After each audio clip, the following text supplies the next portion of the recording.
Bonjour tout le monde, aujourd'hui on se retrouve pour une nouvelle présentation de réplique. C'est le Colt M1911 Railgun de chez Cybergun.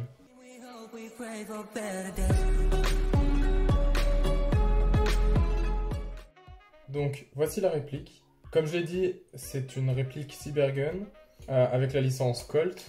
Et rien qu'en regardant comme ça, on voit déjà bien la différence par rapport au précédent que j'ai présenté. Il faut faire attention, c'est la version blowback, parce qu'il existe également une version NBB, donc sans blowback, sans culasse qui recule. C'est une réplique qui est full métal, toutes les pièces, absolument toutes sont en métal, sauf les grippes qui sont en ABS, imitation bois. C'est une réplique qui pèse 980 grammes, qui fonctionne avec des chargeurs CO2. Fabriquée par KWC la réplique, donc tous les chargeurs 1911 KWC seront compatibles. Elle fait 22 cm de long.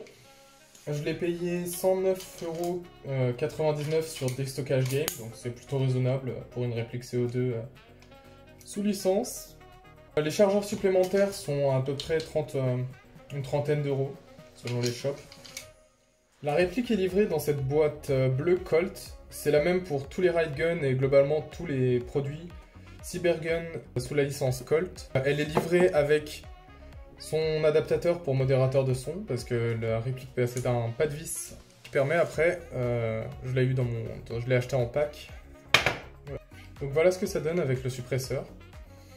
Alors ça donne un look que personnellement j'aime pas trop, mais que beaucoup de gens aimeront et je comprendrai totalement. Ça donne un look plus tactique, déjà que la série des Railgun est plus tactique que des 1911 classiques, dû par exemple aux serrations sur le devant et la présence d'un rail Picatinny en dessous. Alors, la réplique est également livrée avec une clé Allen qui permet de monter des capsules de CO2 directement dans le chargeur. Et dans le pack, il y a aussi les traditionnels billes, mais je ne les ai plus. Donc voilà, je pense qu'on a à peu près fait le tour pour les caractéristiques. Donc maintenant, on va passer de plus près pour voir les marquages. Donc nous voilà de plus près. Donc on voit que les finitions sont déjà bien meilleures que par rapport à l'autre que j'avais présenté. Donc faites pas attention à ça, c'est des traces de peinture. Parce que moi, la peinture, j'ai vu que sur beaucoup de répliques, la peinture tenait vraiment bien, mais la mienne part à plein d'endroits, notamment par exemple sur le chargeur, qui, je l'ai inséré à peine dans la réplique, qu'il y avait déjà toutes ces traces-là. Il y avait une trace qui descendait jusque là, je l'ai remis à un peu de peinture, mais la peinture vraiment se barre vitesse grand V sur cette réplique. Donc on a des marquages, on a Government Model, Colt, Automatic Caliber 45, le poulain de chez Colt, parce que Colt en anglais ça veut dire poulain.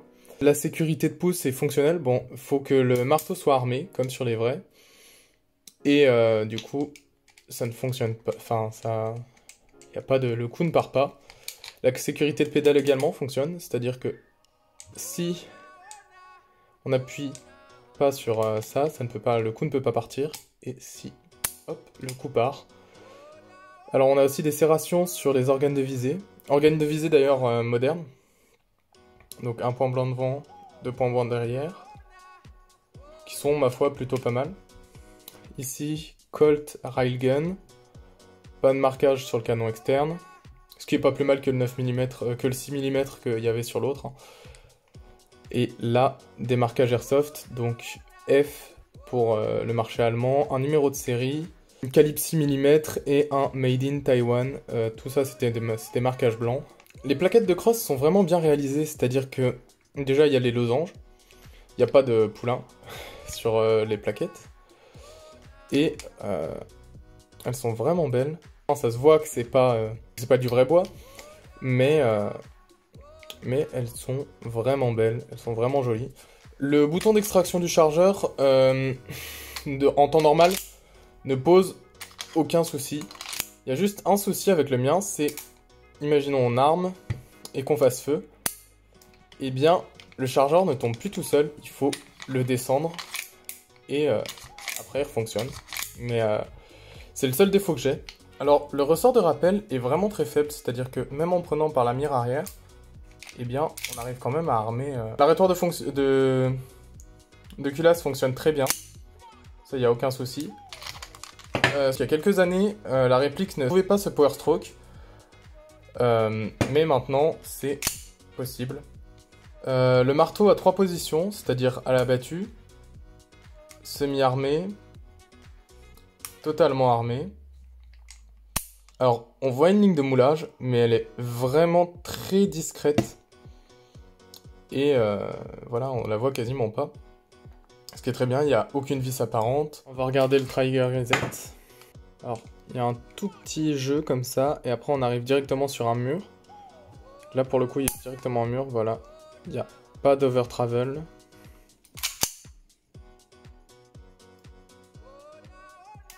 Le reset est quand même vachement court.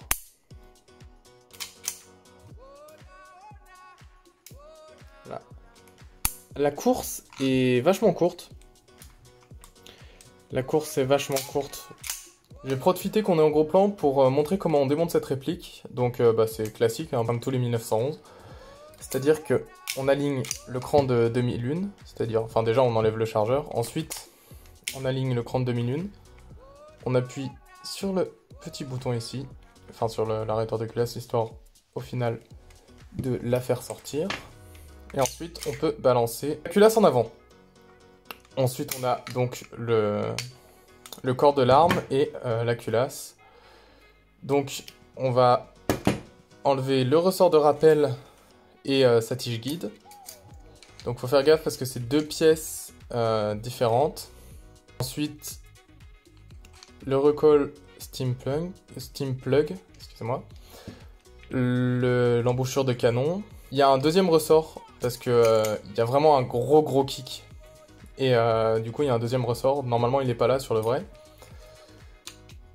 Ensuite, on peut faire sortir le canon interne et le bloc hop-up. Bloc hop-up d'ailleurs avec le système Bax de chez Stibergen, qui est vraiment pas fou hein, au niveau des performances. Et joint hop-up du coup qui se règle à l'aide d'une petite molette. Voilà, comme ça. On augmente ou on diminue l'effet hop-up. Ça fonctionne bien, hein. J'ai vu beaucoup de reviews et globalement des années après ça fonctionne encore. C'est une mécanique qui est pas mal costaude, hein, clairement. Pour le remontage, on fait l'inverse.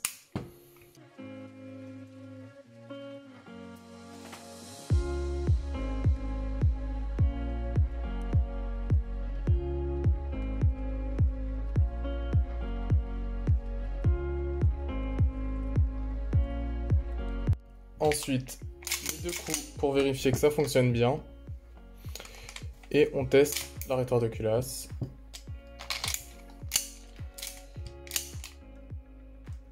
Tout fonctionne bien. Faites toujours attention quand vous manipulez des cartouches de CO2. Quand vous l'enlevez, faites attention. Vérifiez bien qu'elle soit vide en appuyant ici.